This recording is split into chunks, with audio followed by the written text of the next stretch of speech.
Welcome to Timeless Mind by Nicolaus podcast. Each week, we explore powerful ideas from the past to help you think deeper, live clearer, and lead yourself well.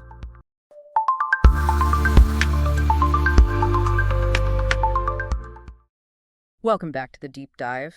We're your shortcut to getting truly well-informed, unpacking ideas, facts, maybe a little humor to keep you hooked.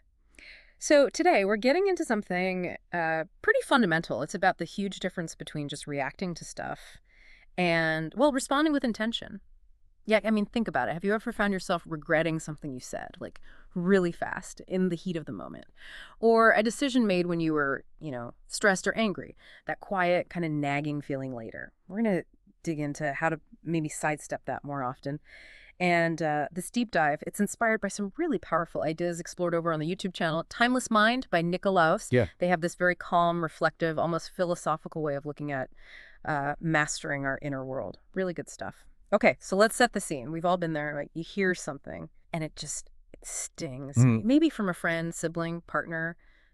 It just hits a nerve. What happens? Instantly, right? Your body tenses up. Yeah, mind racing. And that urge just floods in. Gotta win, gotta prove something, defend yourself. And boom, you fire back.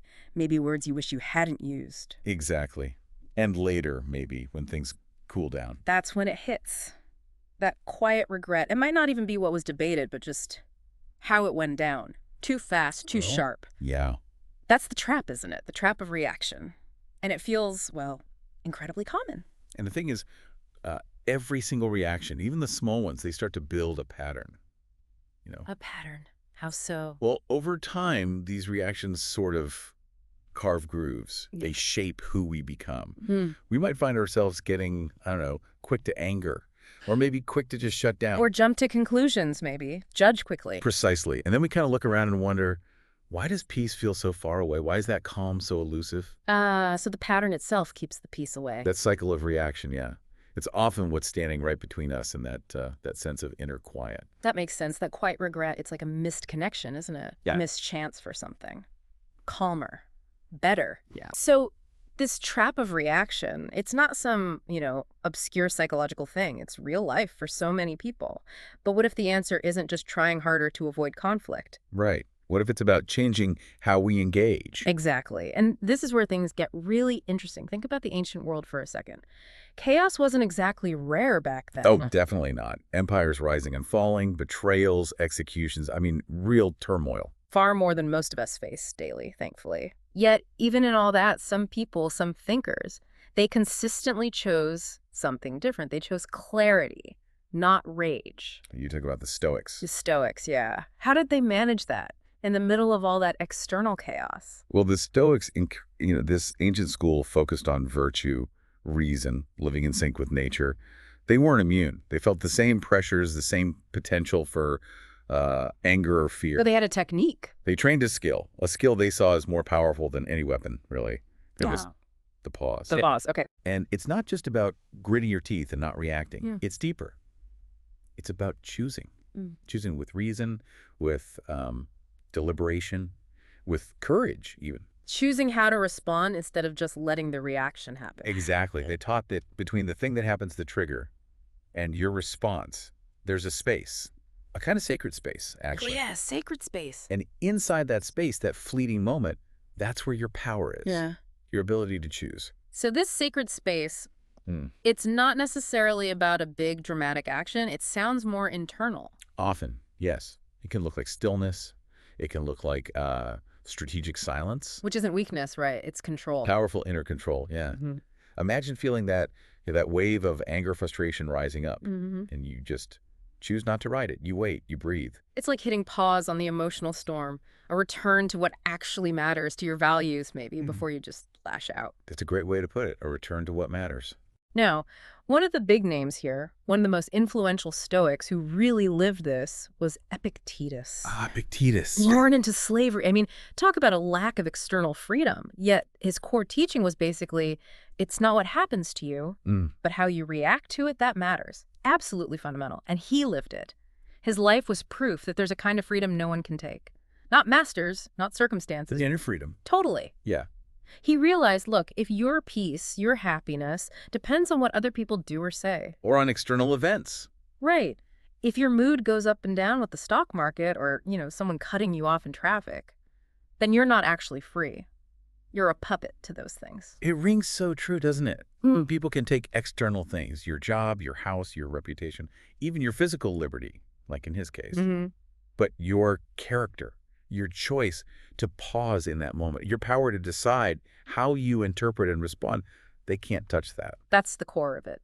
Epictetus basically said, freedom happens the instant you remember.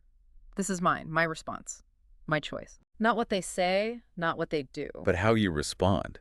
That's where your power truly begins. That's untouchable. So Epictetus gave us this framework for inner freedom. But then there's Xenophon, another big figure, right? General, historian. Xenophon, yes. Yeah. He took this idea, this inner freedom, and really connected it to leadership. Leadership. How so? Like leading armies. Well, yes, but he argued it starts way before that. Real leadership, according to Xenophon, doesn't begin on the battlefield or, in ruling a city.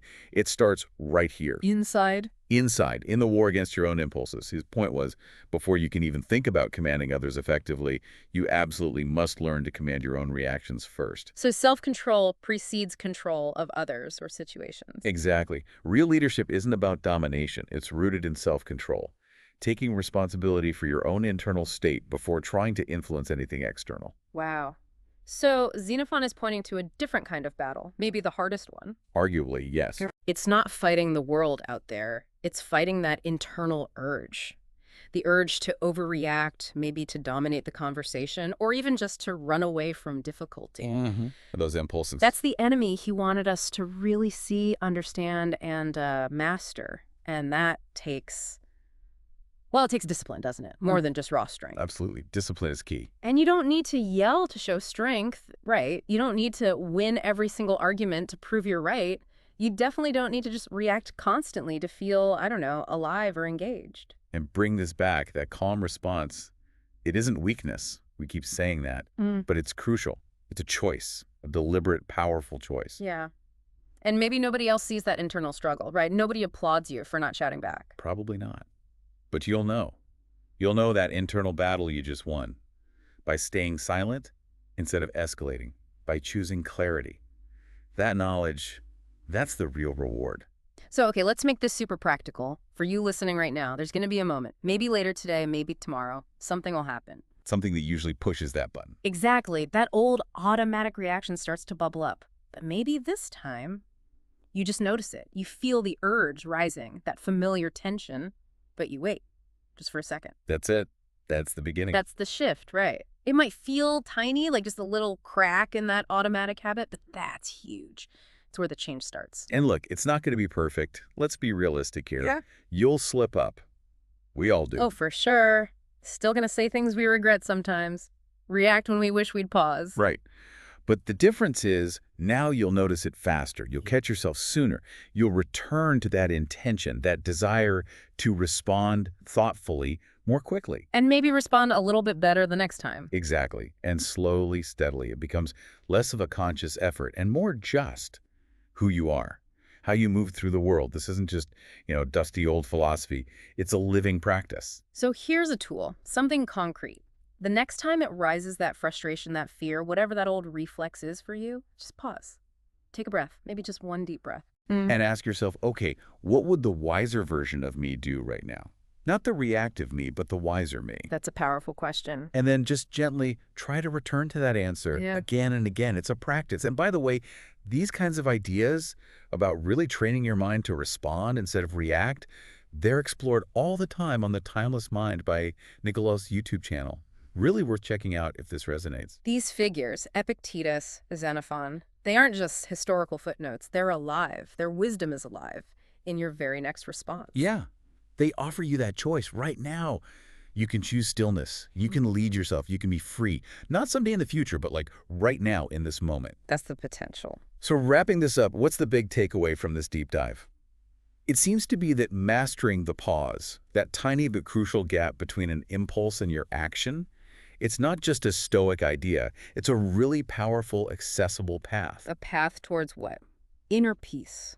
Yeah, inner peace, definitely. But also self-mastery, like Xenophon talked about.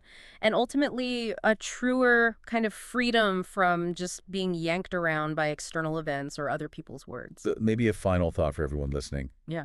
Just consider a recent moment where you reacted. Maybe yesterday, maybe this morning. Okay. Now just imagine what might have been different, not just for you, but maybe for the whole situation, everyone involved. If you had managed to choose that pause, just hold that thought for a bit. That's a great reflection. And if you want to explore these timeless ideas more, along with other insights for transforming your daily experience, do check out the YouTube channel, Timeless Mind by Nikolaos. Lots of wisdom there. And join us next time. We'll be doing another deep dive, this time into what happens when you finally say, I don't know. Should be interesting. Until then, try to choose stillness. Choose that wiser response. Choose your freedom. Thanks for reflecting with us here at Timeless Mind. Ancient wisdom for modern clarity.